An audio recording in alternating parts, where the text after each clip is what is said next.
바랍니다. 더 좋은 분위기를 위해서 한 걸음 한 걸음 가겠습니다. 근데 이렇게 사람들이 붐비고 저렇게 오가고 하니까 얼마나 좋습니까? 멀지 않아 쓸모없는 남북 공동 연락사무소가 형체도 없이 무너지는 비참한 광경을 보게 될 것이라고 말해. 대성공업지구에 있던 북남 공동연락사무소를 완전 파괴시키는 조치를 실행했습니다. 16일 14시 50분 요란한 폭음과 함께 북남 공동연락사무소가 사막에 파괴됐습니다.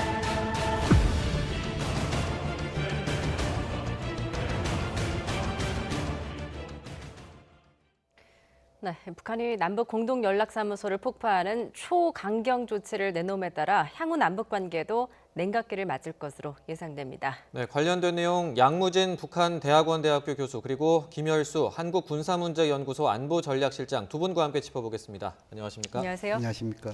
예, 오늘 북한이 남북 공동 연락사무소를 전격 폭파를 했습니다. 예고된 수순이었다고는 하지만 너무 전격적이어서 좀 충격적이기까지 한데요. 어떻게 보셨습니까?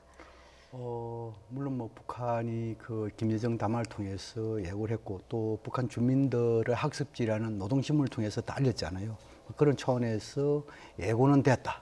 그러나 이렇게 빨리 그것도 폭파 해체할 줄은 미처 생각지 못했습니다. 네. 그런 차원에서 어찌 보면은 우려스럽다는 것이 넘어가지고 남북관계를 공부하는 사람으로서 좀 분통이 터진다. 예. 이런 생각이 듭니다. 예. 김 실장님은 좀 어떻게 예상을 예. 하셨습니까? 이 정도 수준? 저는 소속이 한국군사문제연구소가 아니고 연구원이다라는 거 말씀을 드리고요. 예. 그래서 저도 양 교수님하고 같은 생각을 합니다. 사실상 4월 27일 판문점 선언을 했는데 대통령께서 집권하시고 나서 그때 2017년도 그 상황을 보면 남북한이 곧 전쟁이 터질 것 같지 않았어요. 근데 2018년 상황으로 돌아오면서 4월 27일 판문점 선언까지 해서 그 판문점 선언의 상징으로서 어떻게 하면 남북한의 교류도 잘하고 또 지원하는 것을 적극 이렇게 해줄 거냐. 예. 하나의 상징으로서 만든 것이 남북연락사무소란 예. 말이죠.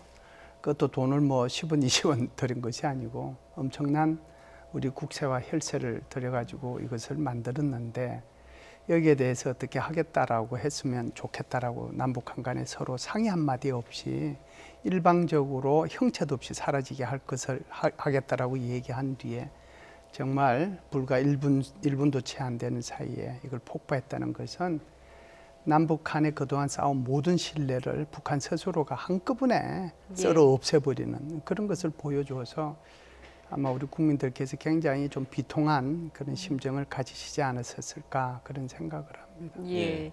말씀하셨듯이 남북 공동 연락사무소가 2018년이었죠. 남북 정상이 합의한 판문점 선언의 상징과도 같은 곳이었습니다. 그리고 판문점 선언 이행의 또 첫 사업이 이곳 연락사무소였고요. 그만큼 남북 관계가 그야말로 그 이전으로 돌아갔다라고 볼 수 있을 것 같은데요. 어떻게 보십니까?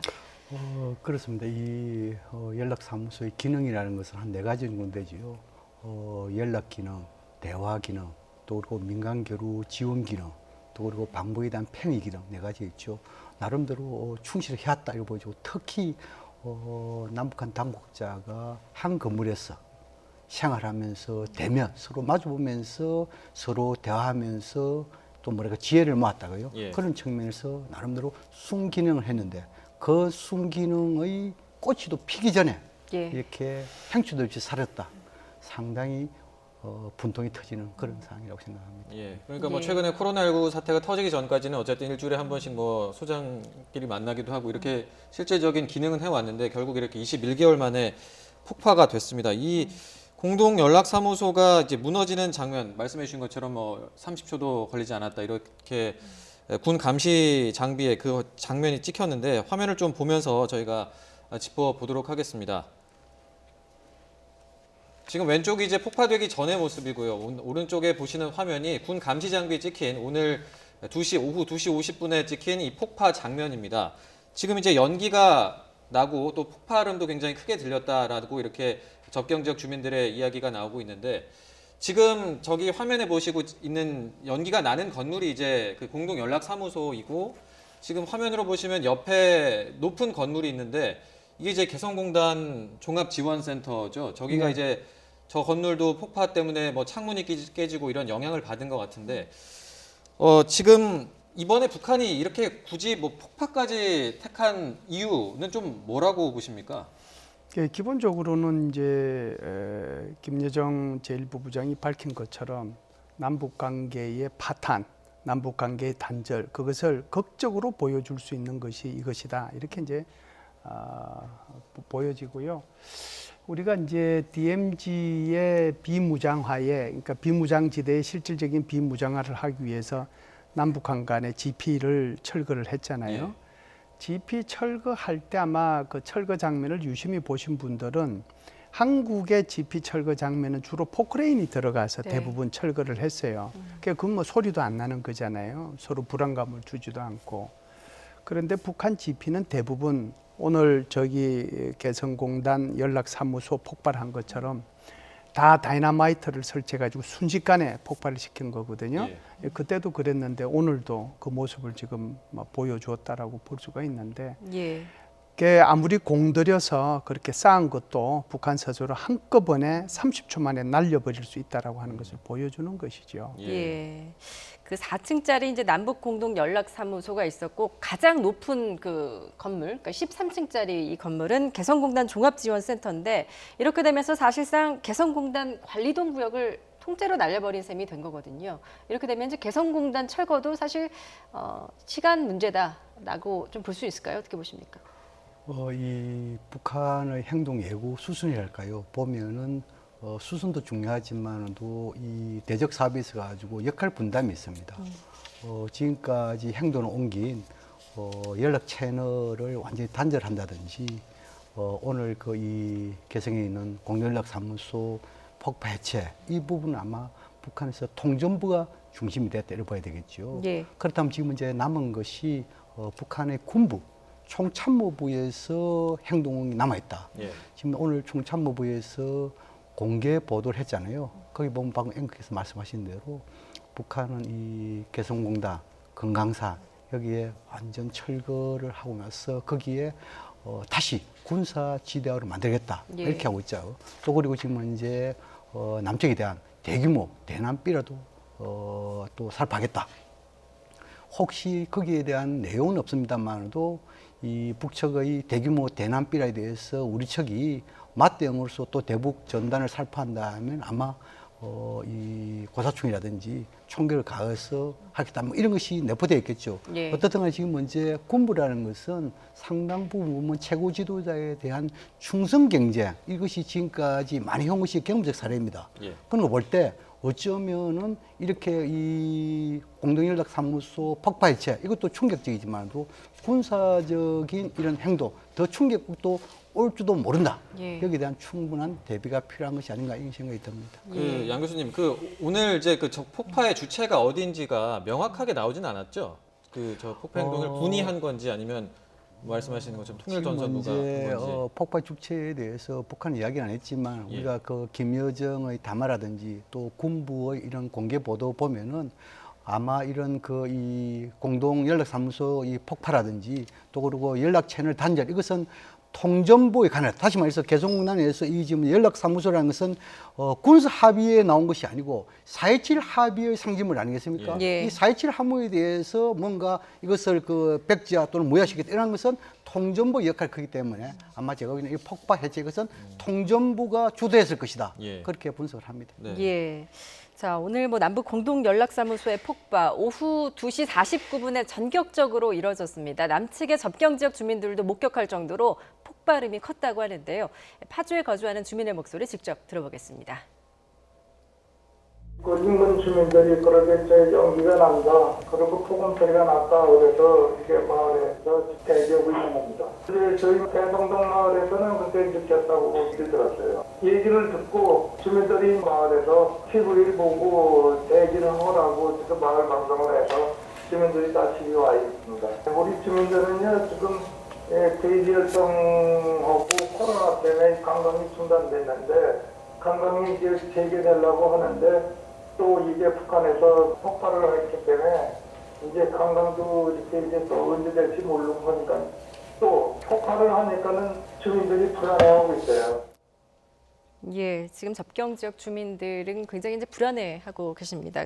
한눈에 보기에도 지금 폭발음이 굉장히 컸다라고 이제 목격하신 분들은 말씀을 하고 계신데 이 폭발 위력 때문에 그 주변의 그 개성공단 건물들도 사실 좀 무너졌을 가능성도 좀 있을 것 같거든요. 예, 어떻게 보십니까? 우리가 굉장히 큰 건물들 예. 그런 거 폭파시킬 때 순식간에 폭파시키는 것을 우리는 이제 많은 영상을 통해서 보셨잖아요. 그걸 하나를 폭파시키려고 하면 굉장히 많은 노력이 들어갑니다. 그런데 김여정이가 13일 밤에 이거 하고 난 뒤에 오늘 폭파했잖아요. 예. 불과 3일 만에 했는데 그렇다고 하면 아주 정교하게 그것을 폭파할 수 있도록 이렇게 만들지는 못했을 거예요. 네. 만일 정교하게 만들었다라고 하면 그 옆에 있는 이제 굉장히 그 큰 건물 있지 않습니까? 그 개성공단 지원센터 예. 거기가 이제 좀 무너지는 모습이나 또는 파편이 튀어가지고 유리창이 깨지는 그런 모습들은 안 보였을 텐데 그 폭파 장면을 보면 그게 다 보이거든요. 네. 근데 그것이 4층 건물과 지하 1층 건물이니까요. 그 정도를 통째로 날리려고 아주 급하게 다이너마이트를 설치했다라고 하면 그 파편이 그 주변 일대에 다 퍼져나갔다라고 볼 수가 있겠죠. 예. 미리 준비를 했고 그걸 실행에 옮긴 건데 북한도 이제 공동 연락사무소 폭파가 발생한 뒤에 이뤄진 뒤 2시간쯤 뒤에 이 조선중앙 TV를 통해서 그 폭파 사실을 공식적으로 확인을 했습니다. 관련 내용 직접 들어보고 오시죠. 북남 공동연락사무소가 완전 파괴됐습니다. 북남 공동연락사무소가 6월 16일 완전 파괴됐습니다. 쓰레기들과 이를 묵인한 자들의 죄값을 깨끗이 받아내야 한다는 격노한 민심에 부응하여 북남 사이의 모든 통신 연락선들을 차단해버린 데 이어 우리 측 해당 부문에서는 개성공업지구에 있던 북남 공동연락사무소를 완전 파괴시키는 조치를 실행했습니다. 16일 14시 50분 요란한 폭음과 함께 북남 공동연락사무소가 비참하게 파괴됐습니다. 보도를 마칩니다. 예, 폭파 단 2시간 만에 조선중앙TV가 이렇게 신속하게 보도를 했습니다. 뭐 김여정 담화도 노동신문을 통해서 주민들이 다 볼 수 있게끔 하고 있고요. 이렇게 북한 당국이 주민들에게 좀 적개심을 키우는 이유랄까요? 그 원인에 대해서 뭐라고 보십니까?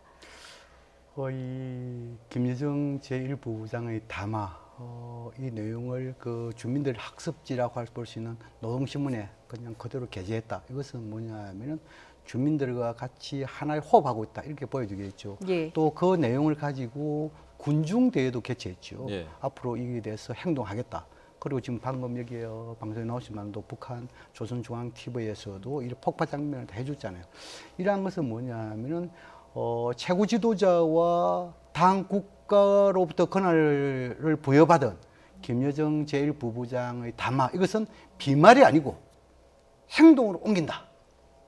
이것을 보여주고 예. 그것을 통해 가지고 방금 앵커께서 말씀한 대로 대남 적개심을 고취시키면서 내부의 체제 결속을 이끌어내는 그런 전략적인 의도도 있을 것이다. 예. 그런 생각이 듭니다. 예, 저기 이제 조금 전에 보신 대로 뭐 격노한 민심 이런 표현도 썼잖아요. 이걸 보면 역시나 좀 내부 결속을 다지기 위한 용이 아닌가 싶은데 그 실장님 앞으로 이 조선중앙TV라든지 북한 매체에서 아까 저희가 보여드린 영상은 이제 우리 군 감시 장비에 찍힌 장면입니다만 북한 측에서 따로 이제 뭐 사진이라든지 영상을 또 추가로 공개할 가능성도 있을까요? 그냥 예상할 수 있다면 내일 아침에 노동신문에 이것이 아마 일면에 몇 장의 종이로 등장을 하겠지요. 예.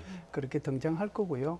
저는 이제 이런 생각을 합니다. 지금 굉장히 중요한 말씀을 하셨는데 이번에 이제 북한에서 6월 4일부터 오늘까지 14일 동안 이렇게 말폭탄을 쏟아내면서 거기서 굉장히 그 의미심장한 얘기를 하고 있는데 격노한 민심에 부응하고 이런 말이 있거든요. 예. 그 민심이라는 말을 계속 써요. 그게 아시다시피 6월 4일 날 김여정 제1부부장이 담화를 발표하고 난 뒤에 그 뒤에 이제 소위 말하는 뭐 외교부 장관, 통전부장 뭐 이런 사람들이 나서가지고 다 또 담화도 발표하고 대변인이 담화 발표하고 그리고 각종 단체들에서 여기서 지원해주는 거 이제 발표하고 심지어 이제 그 냉면집 주방장까지 예. 얘기를 했잖아요. 네. 그러면서 여기서 계속 얘기하는 게 이것은 정부가 그러니까 북한이라고 하는 정부가 뭘 하려고 그러는 것이 아니고 북한 주민들이 여기에 대해서 죗값을 물어야 된다라고 그런다. 예. 그걸 일부러 이제 이 노동신문을 통해서 계속해서 얘기를 하고 있는 것이죠. 예. 그러면서 주민들한테 이렇게 얘기를 하는 겁니다.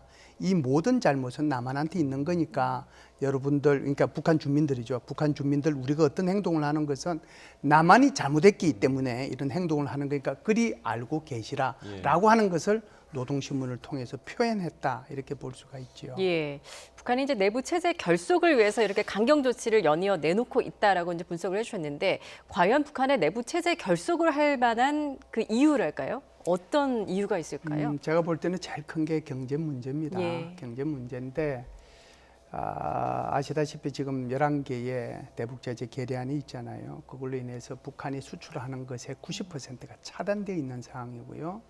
그리고 이제 1월 말부로 북중 국경지대를 폐쇄를 했지 않습니까? 코로나 때문에.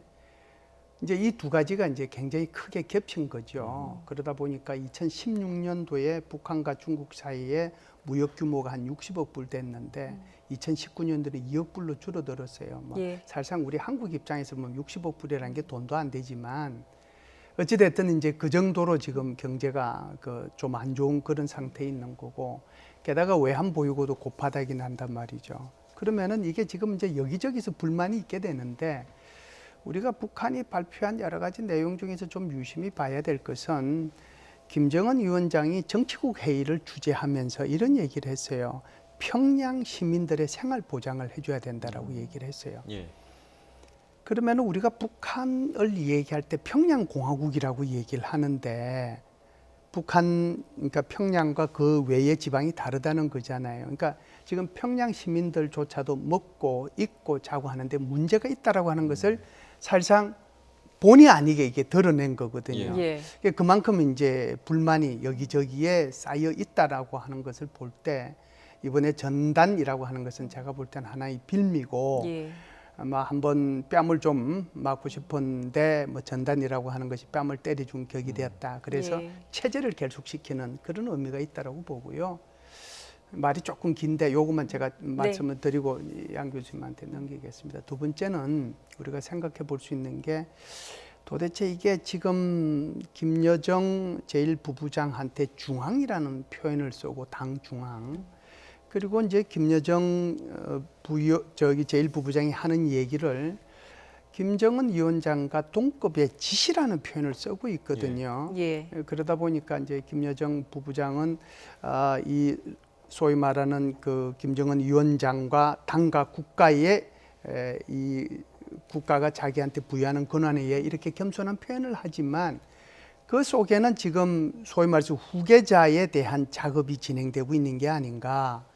그래서 우리가 과거에도 보면 김일성에서 김정일로 넘어올 때, 김정일에서 김정은으로 넘어올 때 후계자 작업이 아무래도 이제 초기에 그런 그 현직 지도자가 건강에 좀 이상이 있을 때 그런 이제 후계자 작업이 이제 지속되는 그런 성향을 보여왔거든요. 그래서 여기에서는 추론도 할 수 없고 단언도 할 수 없지만 이것이 후계 구도하고 좀 관련해서 일부러 남북 간의 긴장을 좀 고조시키는 그런 측면은 없지 않은가 그런 생각을 해보지요. 예. 예. 뭐 내부 사정이 워낙 어렵기 때문에 또 이렇게 강경한 조치를 취하게 된 게 배경일 수도 있고 또 후계 작업이 또 영향을 미쳤을 수도 있다 이런 말씀이신데 근데 어떻게 또 한편으로는 또 이게 후계 작업을 위한 것치고는 너무 좀 강경한 조치가 아닌가 또 그런 생각도 들거든요. 어떻게 좀 보십니까? 그래서 이제 이 김여정의 담화가 방금 이 김일수 실장의 말씀처럼 뭐 지시, 권하 이런 것은 상당히 이례적입니다. 또 그리고 이 부부장의 담화가 노동신문에 게재된 것도 이례적이죠. 그러나 우리가 보통 그 이 권한을 가지고 이인자로서의 권한을 가진 것과 또 후계자 내정자로서의 권한을 가진 건 좀 구분할 필요가 있다는 생각이 듭니다.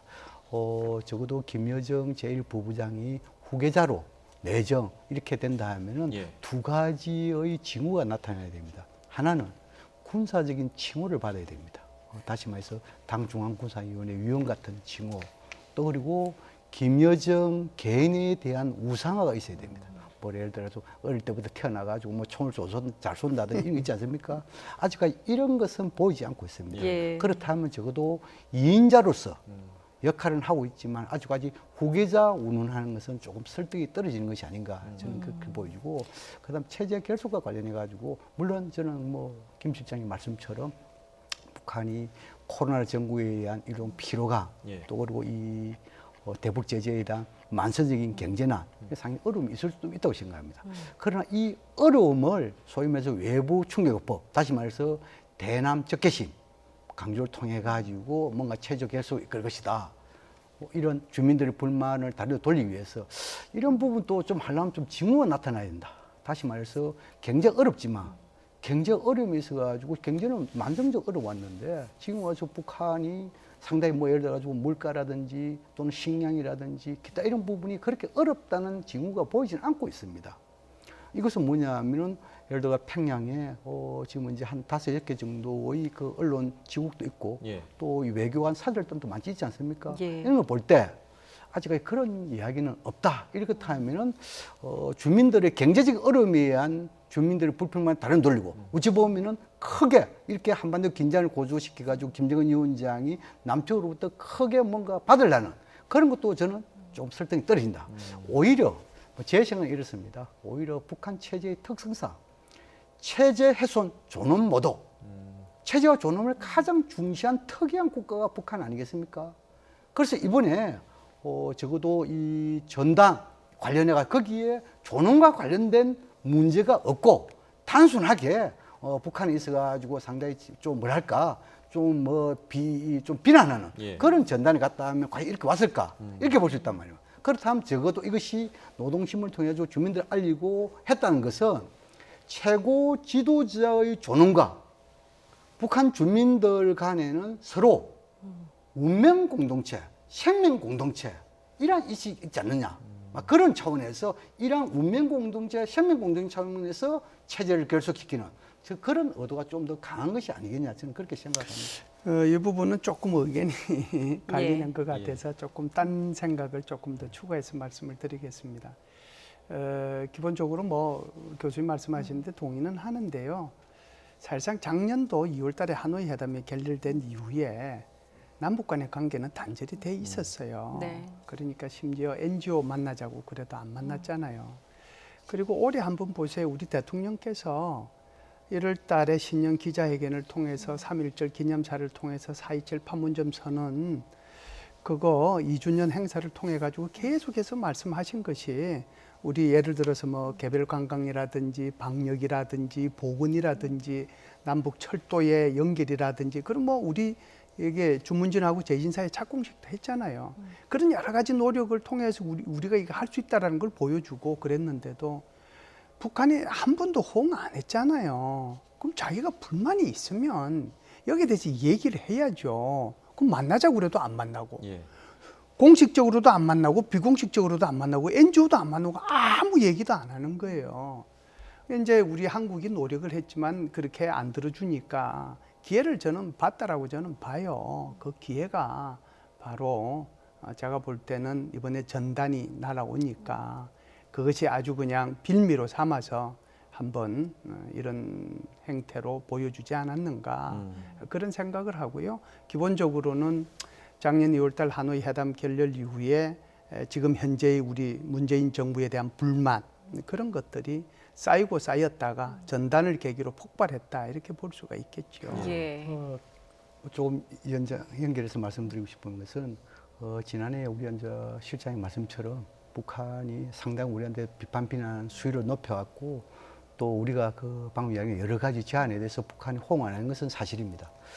근데 이제 우리가 꼭 이 북한의 입장을 대변하는 것이 아니라 지난해 신년사 19년도 김정은 위원 신년사에 보면은 개성공단과 금강산 이 부분에 대해서는 남북 간의 정상 합의서에 포함되기 때문에 물론 조건이 뭐 마련된 게 있지만 이런 부분에 대해서 조건 없는 재개를 주장했단 말입니다. 예. 여기에 대해서 우리 측에 대해서 너무 소극적이다 하나 있고 두 번째로는 김정은 위원장이 지난해 4월 달에 이 러시아 푸틴 대통령과 정상회담을 하기 위해서 평양을 비우고 블라디보스토크를 갔잖아요.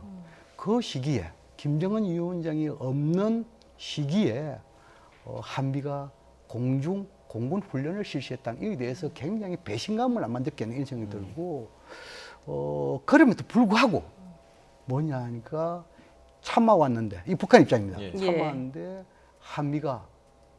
이 한미 군사훈련은 계속 하더라는 것이죠. 이 한미 군사훈련이 있어가지고 트럼프 대통령은 하기 싫은데 한국의 문재인 정부가 적극적으로 하더라. 이런 오해를 가지고 있는 것 같아요. 그래서 비난을 계속한 거고 그럼에도 불구하고 상당히 신중하게 접근한 사례가 있습니다. 왜 그러냐면은 비난을 하면 어떤 거에 대한 행동이 따라야 되는데 비난을 하면서도 굉장히 신중한 것이 한 3가지 있습니다. 첫 번째는 뭐냐면은 우리 측을 비난하면서도 문재인 대통령에 대한 직접적인 검명 비난이 없었습니다. 지난해에. 두 번째로 이런 비난을 하면 반드시 연락 채널을 단절시켰습니다. 예. 그럼에도 불구하고 이 공동연락사무소 기능은 계속 유지되었습니다. 예. 마지막 세 번째로는 뭐냐면 이렇게 남북 간에 좋지 않으면 서해 NLL을 반드시 침범하고 도발을 했습니다. 그런 것을 하지 않았습니다. 이것은 뭐냐면 적어도 비난하면서도 남북 간에 뭔가 대화, 교류의 여지는 가지고 있은 것이 아닌가 예. 이렇게 볼 수 있겠죠. 네. 그런 것도 좀 간과해서는 안 된다는 생각이 듭니다. 저도 10초만 더 얘기하겠습니다. 이게 뭐 논의가 갈리는 건 좋은 거죠. 좋은 건데 사실상 그 한미 훈련에 대해서 오히려 뭐 훈련한 것에 대해서 말씀을 하시지만 또 한쪽에서는 이 정도를 가지고 훈련이라고 얘기하느냐. 왜냐하면 굉장히 큰 규모의 훈련을 아주 눈구만게 쪼개가지고 하는 훈련인데 그런 식으로 이제 얘기하는 분들도 많이 있다라는 걸 말씀을 드리고요. 우리 대통령을 직접 이름을 거명하면서 이렇게 뭘 얘기는 안 했지만 한번 보세요. 우리가 이제 통상 욕을 할 때 통상 이제 개, 돼지, 소잖아요. 우리 지금 상상할 수 있잖아요. 무슨 뭐 삶은 뭐 돼지 뭐 그다음에 겁먹은 개. 이걸 누구를 지칭해서 얘기한 거는 삼척동자도 다 알아요. 제가 뭐라고 말씀을 드리려고 하느냐 하면 자신들이 생각하는 최고 지도자가 존엄이라고 한다면 대한민국 대통령도 우리 국민들이 뽑은 최고 존엄이에요. 우리는 그런 표현 자체를 너무 그 전체주의적인 성향 그 경향이 있는 단어이기 때문에 우리가 안 쓸 뿐이지 우리는 우리 국민들이 선택한 거잖아요. 자신들의 인민들이 선택했나요? 그냥 세습돼서 내려온 거죠. 그렇다라고 하면 북한 스스로도 자신의 최고 지도자가 존엄으로서 존중받고 싶으면 상대방을 존중해야 자신도 존중받을 거 아니에요. 그래서 그런 것도 좀 균형되게 뭐 시청하시는 분이 좀 들었으면 좋겠다 그런 생각은 합니다. 그런가 하면 이제 어제가 이제 6.15 공동선언 20주년이었는데 문 대통령이 그 기념사에서 남북 관계가 대결 구도로 다시 돌아가서는 안 된다. 같이 함께 돌파구를 찾아보자라고 하지 않았습니까? 그런데 이렇게 하루 만에 남북 공동 연락사무소를 파괴한 것, 그야말로 남측에 대한 좀 노골적인 좀 불만을 드러냈다라고도 볼 수 있을 것 같은데요. 이 대통령님께서 이 수부회의에서 방금 앵커가 말씀드린 대로 대화를 중시하는 것, 결국 남북한 모두 이런 판문점 선언 이행 이것을 해야 된다. 대를 수 없다. 이게 강조점인 거 아닙니까? 그런데 이제 이러한 부분에 대해서 북한의 보도 내용을 보면은 상당히 이것도 불신을 하고 있는 것이죠. 또 말로서만 그렇지 실제 행동이 안 보인다. 이렇게 북한은 판단한 것 같아요. 그 선상에서 아마 오늘 곧장 이렇게 이 폭파로 대응한 것이 아닌가 이렇게 보여지는데 어떻든 간에 북한도 결국은 뭐냐면 지금 우리가 항상 생각해야 될 것이 오늘 이와 같은 상해에 온 것에 대해서는 서로가 책임 전가를 하면 안 됩니다. 제가 나중에 또 말씀드리겠지만 이것은 남북미 특히 여기에 대한 축이 미국이 있습니다. 그걸 나중에 제가 말씀드리도록 하겠습니다. 뭐 일단 상황은 벌어졌고 이제 앞으로 어떻게 대응을 하느냐가 또 굉장히 중요할 것 같은데 오늘 일단 청와대에서 그 국가안전보장회의 NSC 상임위 긴급회의가 소집이 됐고 이후에 이제 결과 메시지가 나왔는데 이 내용을 먼저 잠시 들어보고 오시죠. 정부는 오늘 북측이 2018년 판문점 선언에 의해 개설한 남북 공동 연락사무소 건물을 일방적으로 폭파한 것에 대해 강력한 유감을 표명함. 북측의 공동 연락사무소 파괴는 남북 관계의 발전과 한반도 평화 정착을 바라는 모든 이들의 기대를 저버린 행위임. 정부는 이로 인해 발생하는 모든 사태의 책임이 전적으로 북측에 있음을 분명히 함. 북측이 상황을 계속 악화시키는 조치를 취할 경우 우리는 그에 강력히 대응할 것임을 엄중히 경고함. 예.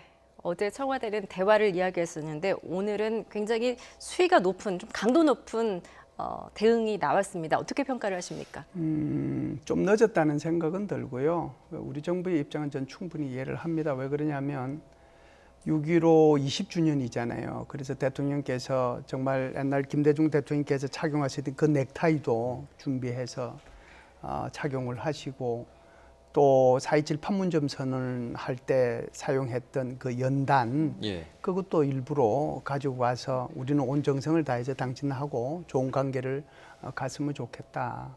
강물이 굽이굽이 흐르지만 결국은 바다 이르듯이 이렇게 같이 가자. 그렇게 얘기를 했는데 북한은 여기에 대해서 이제 반응이 이제 이렇게 나온 거죠. 그러다 보니까 6.15가 있다 보니까 우리가 미리 경고를 못한 측면이 있긴 있어요. 근데 오늘은 사실상 유감도 표시하고 사태의 책임이 전적으로 북측에 있다고 얘기하고 경고도 뭐 했잖아요. 사실상 이게 6월 4일부터 따지면 오늘까지 14일 차인데 엊그제 좀 더 이 사태에 대해서 만일에 그런 일들이 진행이 되면 그 사태의 책임이 북한한테 있으면 있다는 것을 경고했으면 어땠을까 하는 아쉬움은 있어요. 그럼에도 불구하고 6.15 선언이 20주년이 어제이기 때문에 정부가 이걸 어떻게 했으면 좋을까 하는 그 판단하는 게 하루 정도의 좀 차이가 있지 않았을까 하는 생각은 들어요. 조금 전에도 보셨지만 이제 뭐 북한이 상황을 계속 악화시키게 되면은 그에 강력한 뭐 상응하는 대응을 할 거다 이렇게 또 밝히긴 했는데 또 막상 생각해 보면 우리가 또 어떤 또 대응을 할 수 있을까 이런 또 생각도 드는데 좀 어떤 카드들이 있을까요? 우선요, 저는 오늘 총참모부 대변인이 발표한 내용에 굉장히 의미가 있다라고 생각을 합니다. 그래서 총참모부 대변인 발표한 걸 이렇게 보면 아침에 저는 이걸 보고 깜짝 놀랐어요. 거의 마무리 단계에 이제 왔구나 그런 생각을 했어요.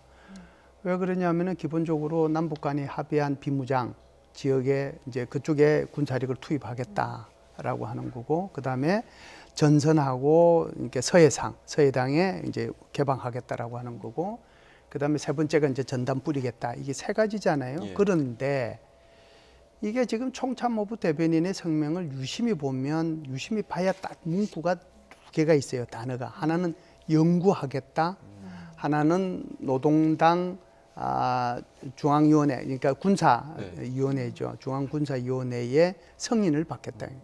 일단 이런 부분들에 대해서 나는 연구하고 요걸 노동당 중앙군사위원회에서 승인을 받으면 그때 시행을 하겠다라고 하는 거거든요. 그것이 개성공단이든 그것이 금강산 문제든 그것이 무슨 뭐 GP 철거했던 그 부분이든 그렇지 않으면은 서해상에 있었던 해안포의 개방이든 또는 뭐 다른 어떤 것이든지 간에 그래서 이게 이제 마지막 수순을 밟구나. 왜 그러냐면 이제 총참모부로 넘겼으니까 끝난 거거든요. 그렇게 했는데 지금 오늘 남북 연락사무소가 폭파가 됐잖아요. 제가 말씀드리고 싶은 것은 지금 이걸 밟을 거예요. 여기서 자기네들이 발표를 했기 때문에 그러면 시간이 조금 있어요. 우선 이렇게 생각을 하겠죠. 북한은 내가 이 정도 했으니까 앞으로 한국이 어떻게 대응하는지 내가 좀 보고 그리고 나서 군사위원회의 최종 승인을 받아서 처리를 하겠다라고 하는 것을 의미하는 거거든요. 그러면 이제 한국이 어떻게 대응하느냐. 이게 14일 동안에 우리 정부와 여당들이 수없는 많은 그러니까 합의되지 않은 것들을 이렇게 내놓은 것들이 있어요.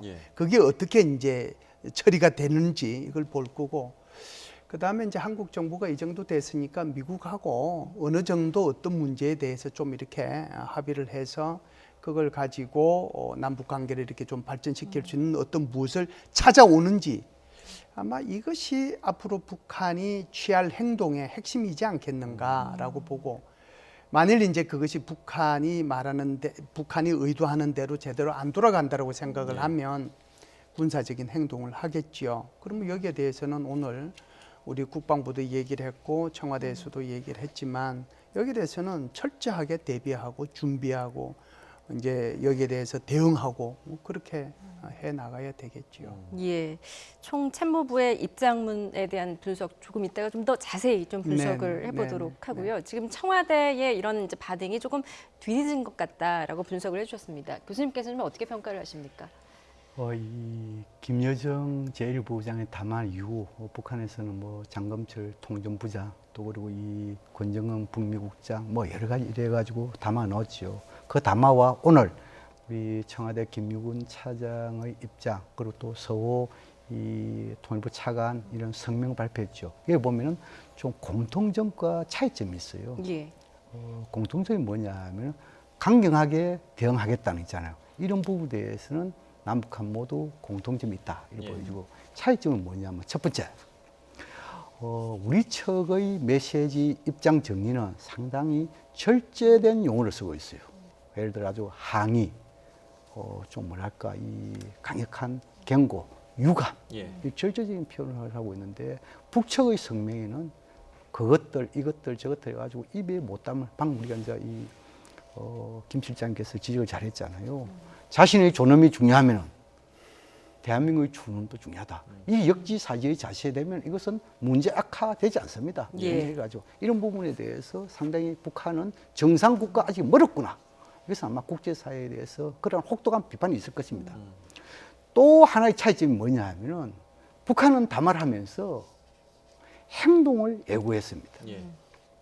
구체적인 내용까지 포함을 해가지고. 근데 우리의 입장 표명에는 강력한 대응을 하겠다 할 뿐이지 행동 예고가 없습니다. 굳이 행동이 없습니다.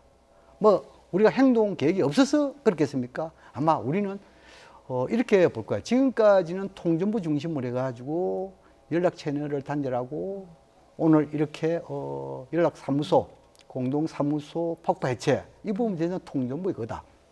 앞으로 북한 군부가 충성진 경쟁을 하더라도 이보다 더한 것을 할 것이다. 거기에 우리가 아마 행동 계획을 좀 잡고 있는 것이 아니겠냐. 저는 그래 보거든요. 그런 측면에서 우리 김 비장면에서 충분하게 대응을 하고 아마 군사적인 이런 북한에서 강경한 이런 행동이 나오면 우리가 군사적인 대응하는 것도 있을 거예요. 우리 앵커께서 대응에 있어서는 우리가 보통 종류를 나누면 정치적 대응이 있고 외교적인 대응이 있고 경제적인 대응이 있고 군사적인 대응이 있습니다. 그러나 지금 이제 외교적 하면 지금 이제 코로나 전국 때문에 전 세상이 다 집중하고 있는데 우리가 국제사회에 기구에 가서 외교적 할 게 별로 없습니다. 북한 비판하면 뭐합니까? 그럼 아마 군사적인 대응 이런 부분에 대해서는 우리가 상당히 많이 있기 때문에 이 구체적인 내용은 정부 준비할 것이고 말은 아끼고 있다. 이렇게 이해하면 될 것 같습니다. 그 청와대 대응과 관련해서 한 가지만 더 좀 짚어보자면 오늘 원래 이제 NSC 상임위 회의를 문재인 대통령이 주재할 수도 있다 이런 얘기도 나왔었는데 이제 정의용 국가안보실장이 주재를 했거든요. 이게 좀 차이가 있는 거에 따라서 좀 의미가 좀 다르다고 볼 수 있을까요? 그 정의용 실장이 주재한 것은 상임위원회입니다. 상임위원회고 대통령이 주재해야 이제 NSC 회의다 이렇게 이제 표현을 하죠. 그래서 이게 이제 어느 정도 심각한지 여부에 따라서 대통령이 주재하실 것인지 그렇지 않으면 정의용 실장이 상임위원회 형태로 주재할 것인지가 이제 결정이 되는 거고요. 이것은 이제 사안의 그 심각성에 관계되는 거고 두 번째는 이제 정치적인 의미가 있습니다. 대통령이 이것을 주재할 경우에는 이것은 굉장히 심각한 사항이거든요. 오히려 이제 북한으로 하여금 이제 더 이렇게 좀 불안감을 갖도록 하는 그런 측면도 있고 그렇기 때문에 오히려 수위를 낮춰서 정의용 실장이 주관하는 상임위원회 형태로 이것을 의도적으로 하지 않았는가 그런 생각을 합니다. 일각에서는 이제 김정은 위원장이 좀 전면에 나서지 않는 상황에서 문재인 대통령이 또 전면에 나서는 것은 조금 좀 부담스럽다. 아니면 좀 대화의 여지를 열어놓은 것이다. 또 이런 분석들도 나오고 있는데 이에 대해서 교수님 어떻게 보십니까? 우리 김 실장께서 말씀하신 대로 이 사안의 이런 그 시급성 또 엄중성 이거 볼 때는 대통령께서 해야 되겠죠. 왜냐하면은 개성공단 내에 있는 우리의 그 이 남북공동연락 사무소 이것은 우리 국민들의 자산 아닙니까? 우리 자산이 이렇게 한꺼번에 몇 초 만에 날아가 버리는데 이것은 엄중한 문제다 말이에요. 그런 측면에서 사안을 볼 때는 대통령께서 주재하더라도 참 해야 되는 대목이다. 그러나 방금 말씀하신 대로 이 대통령께서는 또 이 상호성이 있고 최후의 보루라는 게 있단 말입니다. 지금 이제 물론 김정은 위원장의 지시 묵인하에 이렇게 행동을 갖지만 그러나 김정은 위원장이 직접 나타나지 않고 있잖아요. 그렇다면 우리 대통령이 직접 또 나타나면은 이것은 좀 맞지가 않습니다. 그리고 또 차후에 대통령께서는 최후 보루로서 문제 해결이 있어가지고 뭔가 원포인트 정상회담 한다. 이런다면 대통령께서 나서야 되잖아요. 예. 그것을 다 감안해가지고 아마 충분하게 우리 입장을 NSC 회의를 했고 거기서 김유근 차장이 입장을 밝히고 이것이 대통령의 뜻이 충분히 반영이 되어 있지만 대통령이 직접 안 나선 것은 김정은 위원장이 직접 안 나선다는 측면과 앞으로 해결하는 데 있어가지고 나름 역할, 그런 여지를 남겨둔 것이 아닌가 이런 생각이 듭니다. 예. 우리 정부 당국에서는요, 이 남북 연락사무소 폭파하는 거 이거 뭐 폭파하는 장면만 이렇게 달랑 이렇게 해가지고 한 건 아니고요. 폭파하려고 준비하고 있는 모든 것을 다 사실상 정보를 획득을 한 거죠. 그 정도의 능력은 이제 우리 대한민국도 갖고 있으니까요. 그래서 이게 폭파를 내일 할 거냐, 모레 할 거냐, 오늘 하면 몇 시에 할 거냐, 그 정도의 시간 차이만 있었지 폭파될 거라는 것은 이미 청와대에서는 알고 있었어요. 네. 그렇다라고 하면 어제 이제 그 6.15 20주년 그거 기념사를 하셨잖아요. 그리고 이제 오늘 이렇게 이제 직접 주관하시는 것은 아무래도 부담이 좀 되시는 거죠. 그리고 예. 이게 뭐 몰랐던 것도 아니고 며칠 동안 계속해서 정보 수집을 통해 가지고 언제 이것이 대충 언제쯤 폭파될지를 알고 있었는데 굳이 이제 그래야 되느냐 그런 생각이 있었다라고 봐야죠. 예. 오늘 폭파된 그 공동 연락 사무소가 뭐 아까도 말씀하셨지만 대한민국 재산이고 여기 이제 혈세가 170억 넘게 들어갔는데 이걸 이제 통일부에서는 이번 행동에 대해서 북한에 뭐 책임을 묻겠다 이런 또 입장을 밝히기도 했거든요. 통일부 차관의 입장 발표를 먼저 잠깐 들어보고 오겠습니다. 들어보시죠. 금일 북측이 남북 공동연락사무소 건물을 일방적으로 폭파한 것은 남북관계에서 전례를 찾을 수 없는 비상식적이고 있어서는 안 될 행위로 이에 깊은 유감을 표하고 강력히 항의한다. 남북 공동 연락사무소 파괴는 2018년 판문점 선언의 위반이며 남북 공동 연락사무소 구성 운영에 관한 합의서의 일방적 파기이다. 그동안 북측의 거친 언사와 일방적 통신 차단에 이은 남북 공동 연락사무소 파괴는 우리 국민뿐만 아니라 전 세계를 경악시켰다. 특히 6.15 공동선언 20주년 다음 날 벌어진 이러한 행위는 한반도 평화를 바라는 모든 사람들의 염원을 저버리는 것이다. 북측은 이번 행동에 대해 응분의 책임을 져야 할 것이다. 예, 2018년 판문점 선언의 위반이자 일방적인 파기다. 그만큼 이제 엄중한 사안이다라는 판단이 좀 깔려 있는 것인데 지금 이제 마지막에 응분의 책임을 져야 할 것이다라고 말을 했습니다. 뭐 어떻게 좀 책임을 지을 수 있을까요? 글쎄요, 이 소 차관이 지금 현재 그 이 남북 공동연락사무소 우리 측 소장 아닙니까? 예. 이어서 뭐 그 이 입장을 밝히는 당연한 것이고 좀 분통이 터지는 이런 국민들의 목소리를 좀 절제된 상황에서 발표했다 저는 그렇게 생각합니다. 그러나 이제 이 응분의 북한의 책임을 묻는 것은 좋습니다.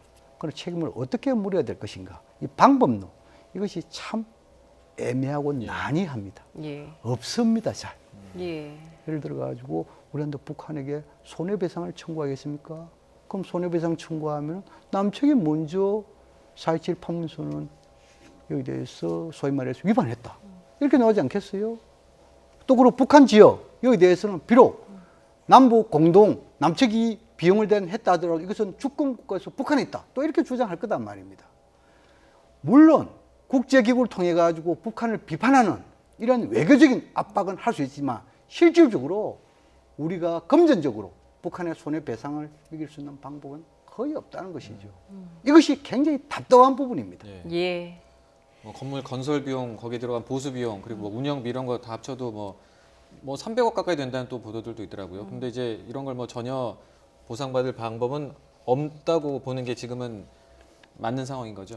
북한과의 관계에서 이게 남북 연락사무소 폭파한 거 이것만 이제 오늘 부각이 되니까 그런 건데 우리가 좀 표현이 좀 덜 좋습니다만 돈 떼인 게 한두 푼이에요.